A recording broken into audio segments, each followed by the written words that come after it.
Everyone, welcome back to SS classes. My name is Shaista Parveen and you are watching SS classes. So my all dear student, today I will discuss the biology chapter number 5. This is the part 3 of respiration chapter. In this video we learn about the major step in aerobic respiration. So उससे पहले मैं आप लोग को बोलना चाहती हूँ, if you are new to my channel do subscribe my channel and press the bell icon. अगर आप मेरी जो वीडियो है उसे पसंद करते हो तो उसे लाइक कीजिए, और अगर आप वीडियो देख रहे हैं तो उसे चैनल को सब्सक्राइब कर दीजिए जल्दी से, और जो है अपने फ्रेंड के साथ शेयर करना बिल्कुल नहीं भूलिएगा. और एक और काम आप लोग को करना है, क्या करना है कि आप लोग को बेल आइकॉन की घंटी को प्रेस कर देना है, ताकि मेरी कोई भी वीडियो नहीं बनेगी तो आप तक उसका नोटिफिकेशन जाएगा और आप उसे अच्छे से सर्च कर लोगे. ओके, तो चलिए हम लोग without wasting the time start करते हैं अपना दिस वीडियो. एंड आज हम लोग जो टॉपिक डिस्कस करने वाले हैं ना, वो हमारा पूरा बेसिकली जो है डिपेंड करता है एरोबिक एंड एनारोबिक रिस्पायरेशन पे. तो एक और इम्पॉर्टेंट बात बता देना चाहती हूँ कि अगर आपने इससे पहले का वीडियो नहीं देखा है तो आप कोई जो मेजर स्टेप है एरोबिक रिस्पायरेशन की वो बिल्कुल भी समझ में आने वाले नहीं हैं. तो पहले जाकर आप अपने पार्ट 2 को देख लीजिए, ठीक है. जो मैंने वीडियो बनाया उसका पार्ट 2 देख लीजिए, उसके बाद देन ये पार्ट 3 है, ठीक है. आज हम लोग कोशिश करेंगे कि हम लोग का पूरा जो ये चैप्टर है वो फिनिश हो जाए, बिकॉज आप लोग का एग्ज़ाम जो है वो बहुत ही जल्दी शुरू होने वाला है. सो आप लोग बहुत अच्छे से एग्ज़ाम दो और आप लोग सभी लोग बहुत अच्छे नंबर से पास हो, और मेरी यही दुआ है, ठीक है. तो चलिए हम लोग स्टार्ट करते हैं. So majority of animals and plant dependent aerobic respiration it involve 2 major step.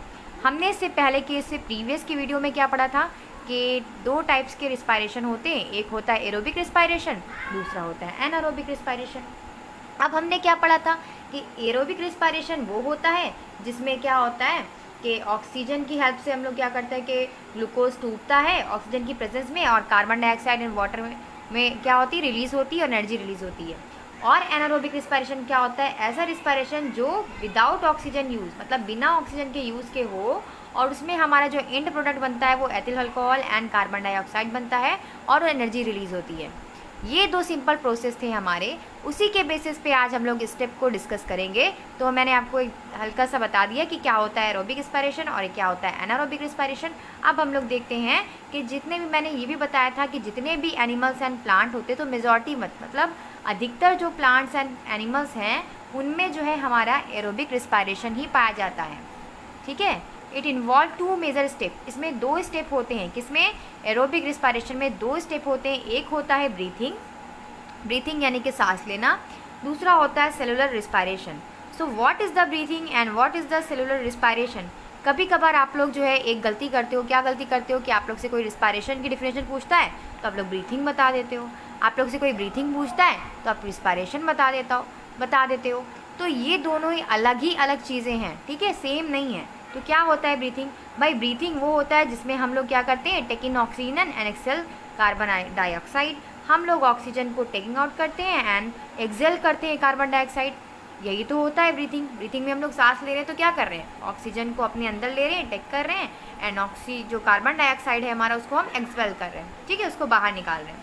सो ये एक फिजिकल और मैकेनिकल प्रोसेस होता है. कौन सा, ब्रीथिंग एक फिजिकल या फिर मैकेनिकल प्रोसेस हम लोग इसको बोल सकते हैं. और ये एसोसिएटेड होता है एक्सचेंज ऑफ रिस्पायरेटरी गैसेस. कौन सी रिस्पायरेटरी गैसेस होती हैं, एक होती है ऑक्सीजन या फिर कार्बन डाइऑक्साइड. इन्हीं दोनों गैसों में से किसी का एक्सचेंज होगा बिटवीन एयर एंड सेल, ठीक है, हवा में और सेल्स में. तो हमारे जो ये टॉपिक है उसमें क्या बताया गया है कि सबसे पहले पॉइंट क्या याद रखना है कि ब्रीथिंग का मतलब क्या होता है, taking in oxygen and expelling carbon dioxide. Second point कि ये एक फिजिकल और मैकेनिकल प्रोसेस होता है जिसमें जो है गैसेस का एक्सचेंज होता है. कौन सी गैसेस होती हैं भाई, ऑक्सीजन या फिर carbon dioxide, between air and cells. Okay, so transport of gases that is taken in oxygen up to cell and removal of carbon dioxide from the cell. इसमें हम लोग ऑक्सीजन को टेक आउट करते हैं अपने पूरे सेल में और रिमूव करते हैं कार्बन डाइऑक्साइड को पूरी सेल से. इतनी बात क्लियर हो गई. अब हम लोग आते हैं अपने सेलुलर रिस्पायरेशन में.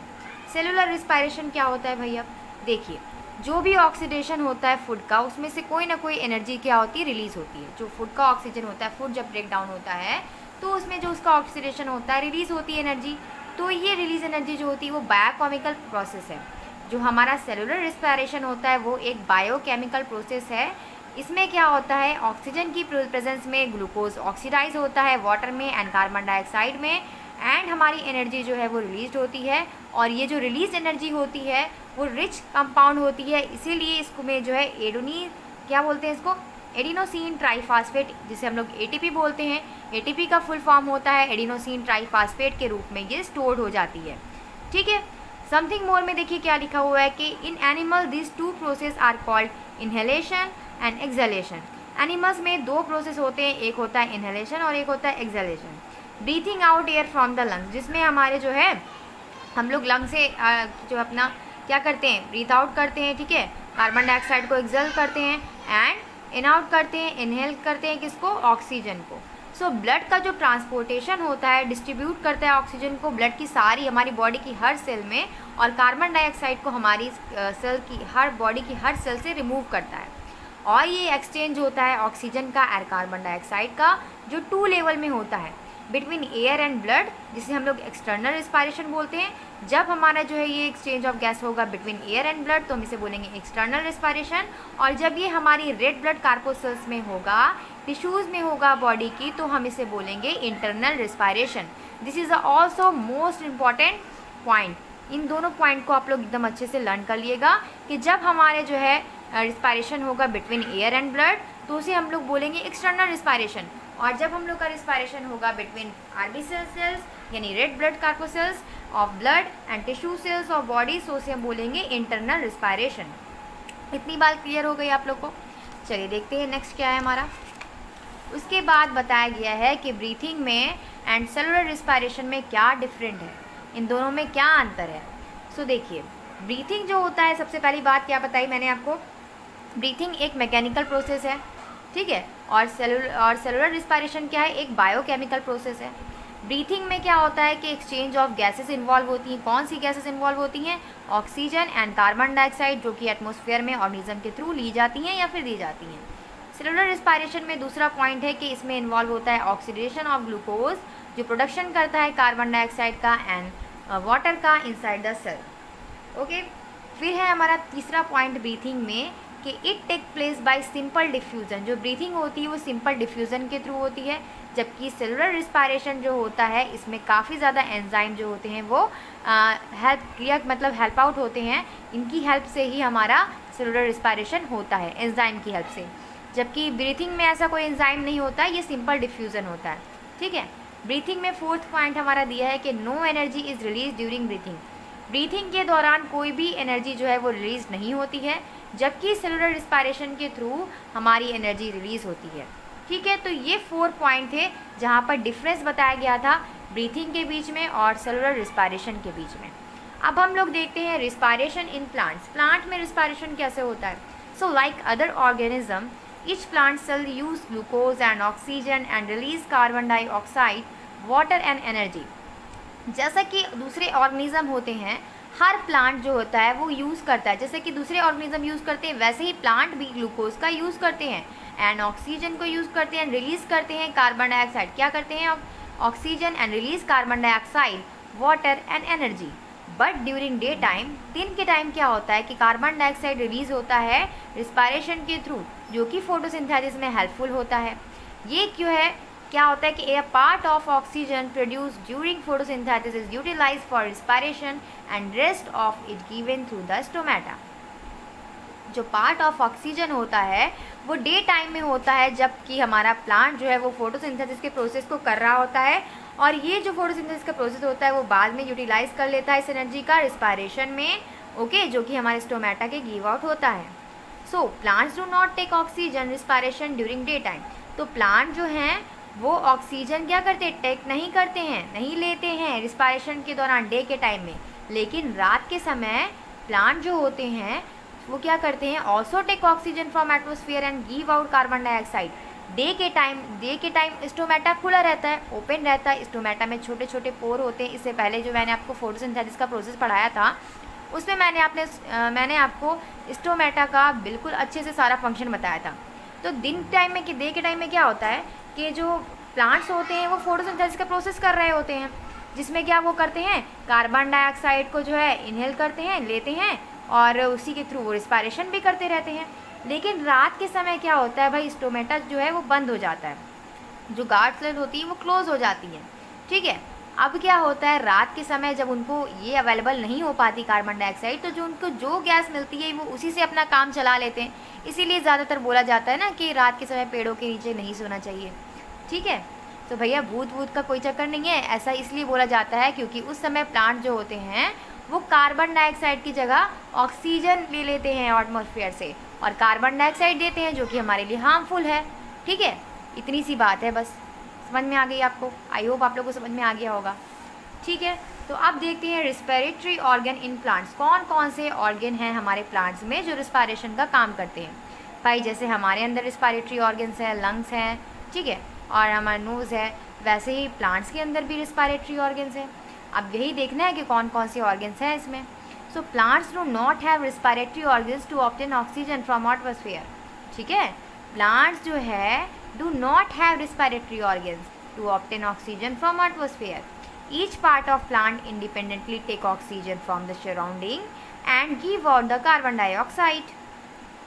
Transport of gases in plants take place diffusion only. Different part of the plant have different method to obtain oxygen and releasing carbon dioxide. So जितने भी प्लांट्स होते हैं इसमें कोई स्पेशली ऑर्गन नहीं पाया जाता रिस्पायरेशन के लिए।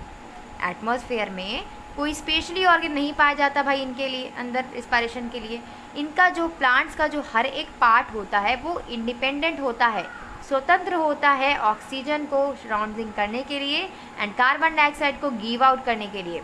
सो ट्रांसपोर्टेशन जो होता है गैसेस का प्लांट्स में वो डिफ्यूज़न से ही हो सकता है, सिर्फ और सिर्फ only for diffusion. Different part जो होते हैं प्लांट के उनमें डिफरेंट मेथड के ज़रिए ऑक्सीजन का रिलीजन होता है, रिलीजिंग होती है, और कार्बन डाइऑक्साइड जो होती है वो इनहेल करी जाती है। तो हर प्लांट का अपना अलग अलग प्रोसेस होता है। सो यहाँ पर देखिए क्या लिखा है भाई कि why we ask not to sleep under a tree at night. जो मैंने आपको बात बताई थी वही बात इसमें बताई गई है कि क्यों भाई, क्यों जो है हम लोग ऐसा सोचते हैं कि हम लोग को रात के समय अंडर द ट्री के नीचे नहीं सोना चाहिए। Because plant also use oxygen give out carbon dioxide at night, क्योंकि वो रात में प्लांट्स भी क्या है ऑक्सीजन का यूज़ करते हैं और कार्बन डाइऑक्साइड को बाहर निकालते हैं। कार्बन डाइऑक्साइड हमें तो ज़रूरत है ही नहीं उसकी। Therefore amount of carbon dioxide under tree goes up at night, ज़्यादा बढ़ जाता है। सो ये डिफ्यूज़ हो जाता है एटमॉस्फेयर एयर में। इसी वजह से बोला जाता है ना भाई कि हमें रात में पेड़ों के नीचे नहीं सोना चाहिए। ओके, फिर है हमारा रिस्पायरेशन इन लीव, रिस्पायरेशन इन स्टेम, रिस्पायरेशन इन रूट्स। चलिए देख लेते हैं। सो फर्स्ट है हमारा रिस्पायरेशन इन लीव। तो लीव जो होती हैं उनमें बहुत छोटे छोटे टाइनी पार्टिकल्स होते हैं जिनको हम लोग क्या बोलते हैं, स्टोमेटा, सिंग स्टोमेटा। प्रत्येक स्टोमा जो होता है वो ओपन होता है एक एयर कैविटी के साथ, और ये फ्रेश एयर जो है वो इसके एयर कैविटी में फिल हो जाती है, जो प्रोवाइड करती है oxygen surrounding the cell. Oxygen जो होती है वो डिफ्यूज़ करती है सेल्स का, एंड कार्बन डाइऑक्साइड डिफ्यूज़ करती है एयर कैविटी का। हमारी जो स्टोमेटा है उसमें बहुत सारी गार्ड सेल प्रेजेंट होती हैं, ठीक है, और एयर कैविटी प्रेजेंट होती है, और कार्बन डाइऑक्साइड होती है। तो ये टीएस लीव का शो किया गया एक्सचेंज ऑफ गैसेस, जहाँ पर क्या होता है रिस्पायरेशन, ये जो हमारा स्टोमेटा होता है इसमें जो हमारे गैसेस होती हैं उनका एक्सचेंज होता है। ओके, दो गैसेस होती हैं ऑक्सीजन एंड कार्बन डाइऑक्साइड, जिनका एक्सचेंज होता रहता है। अब है हमारा रिस्पायरेशन स्टेम। तो इस टॉपिक को हम लोग नेक्स्ट वीडियो में डिस्कस करेंगे, क्योंकि वीडियो बहुत लेंथी हो जाएगा तो आप लोग को समझ में नहीं आएगा। ठीक है, तो मैं आपको फिर से बोलना चाहती हूँ कि अगर आपको मेरी वीडियो थोड़ी सी भी अच्छी लगी हो या समझ में आई हो तो इसे लाइक कीजिएगा, अपने फ्रेंड के साथ ज़रूर शेयर कीजिएगा, और बेल आइकॉन की घंटी को ज़रूर प्रेस कर दीजिएगा। और अगर कहीं आपको डाउट हो तो कमेंट करके ज़रूर मुझे बताइएगा। Thank you, keep watching.